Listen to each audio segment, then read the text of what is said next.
A special morning at New York International Airport. On a bright Tuesday morning, the spring sun bathed everything in a warm golden light. Dr. Emily Carter, a renowned neurosurgeon, drove her sleek black Mercedes into the private aviation section at New York International Airport. The polished surface of her car glimmered as it caught the sunlight. The reflections of the tall skyscrapers and the busy surroundings playing on the smooth surface. She turned smoothly into the VIP parking area, a place reserved for individuals of notable status. The sort of space where wealth and power met the sophistication of private travel.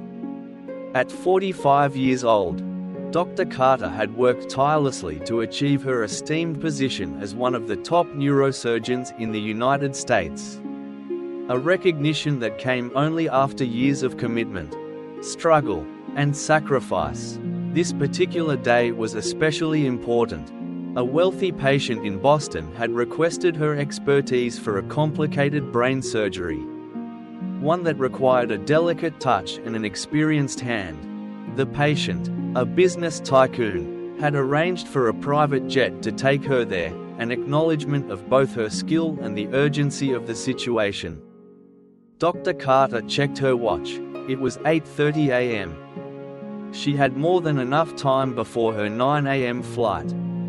Glancing at herself in the rearview mirror, she noticed how her healthy, brown skin reflected confidence. Her face was serene, yet her eyes were filled with determination.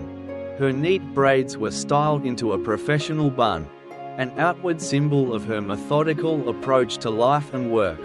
She adjusted the navy blue blazer that clung perfectly to her frame, ensuring that her pearl necklace sat precisely at her collarbone. Small details, yet all part of her belief that looking professional wasn't about impressing others, it was about self-respect and the role she played in the lives of her patients. As she stepped out of the car, she gathered her things carefully, her briefcase with medical files and her laptop. Her designer handbag draped over her left shoulder containing her passport, flight documents, and a few personal items. Her heels clicked with authority against the pavement as she walked toward the terminal.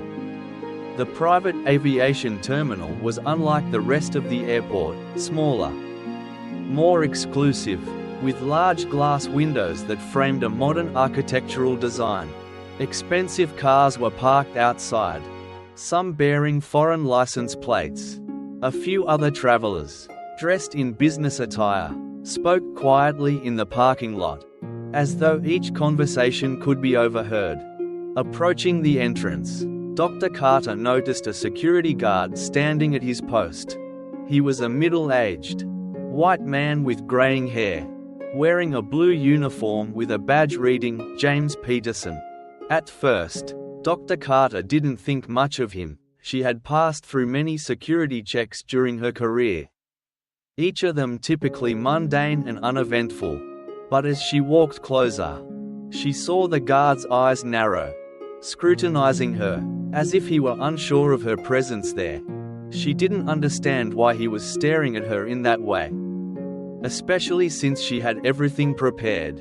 "Good morning, sir," Dr. Carter said, her voice calm and steady. "I have all my documents right here. I'm scheduled for the 9 a.m. flight to Boston." She extended her documents, the medical license, flight details, and ID. Peterson, however, didn't look at the papers in her hand. Instead, he simply said, "You need to go back to the main terminal. This is a private aviation area." Dr. Carter's confusion deepened. "Sir, I'm a neurosurgeon. I'm flying to Boston for an emergency surgery consultation. These are all my documents," she said, holding them out again, but Peterson refused to even glance at her credentials. A dismissive look on his face. "And I'm the President of the United States," he said with a mocking laugh, as if the situation were absurd to him. A few people in the vicinity looked over at the exchange, some sensing the tension in the air. Dr. Carter felt the sting of injustice. But she didn't allow her emotions to take control. She had faced discrimination before, especially early in her career, but never in such a public setting.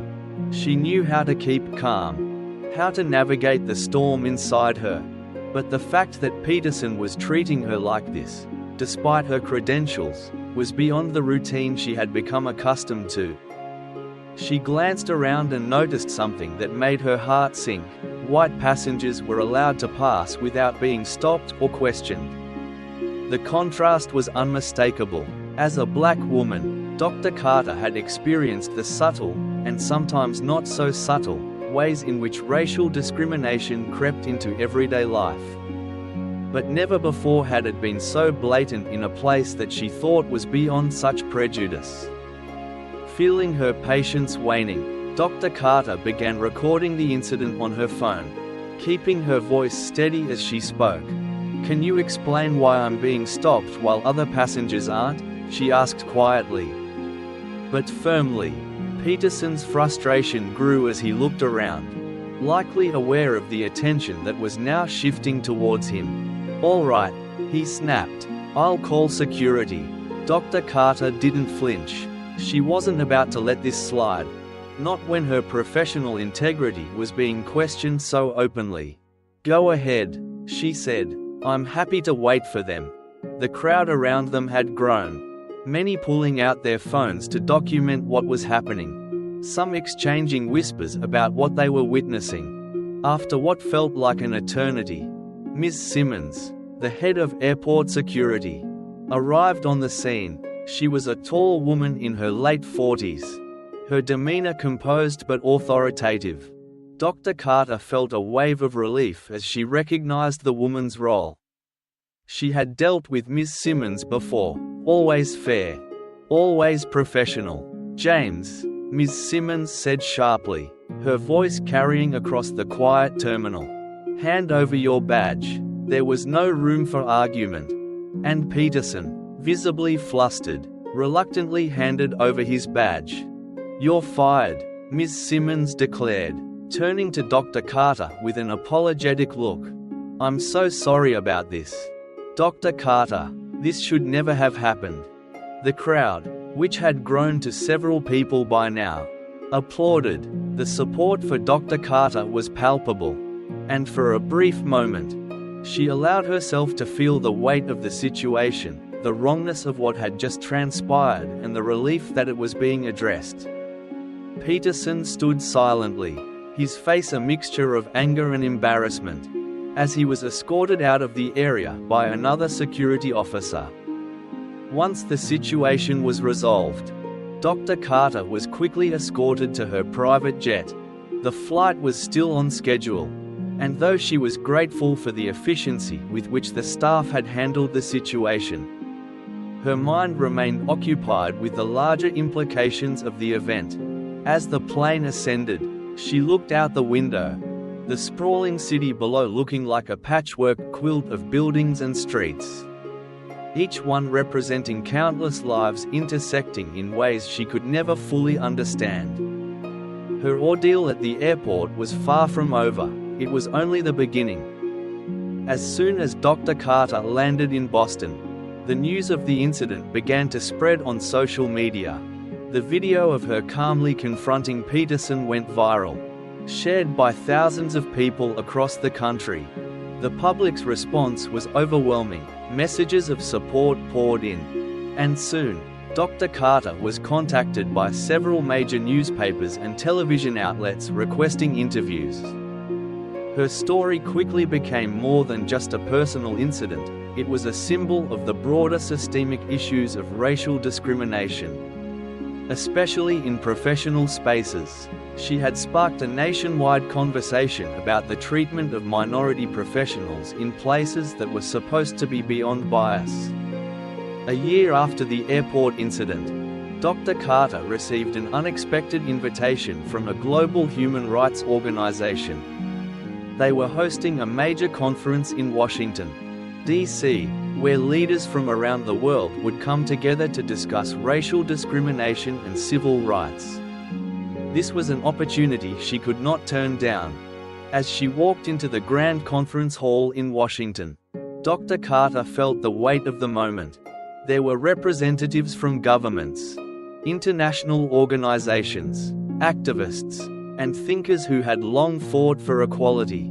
For Dr. Carter, this was a chance to not only share her story but to connect with others who were working toward the same goal, eliminating discrimination and promoting equal rights.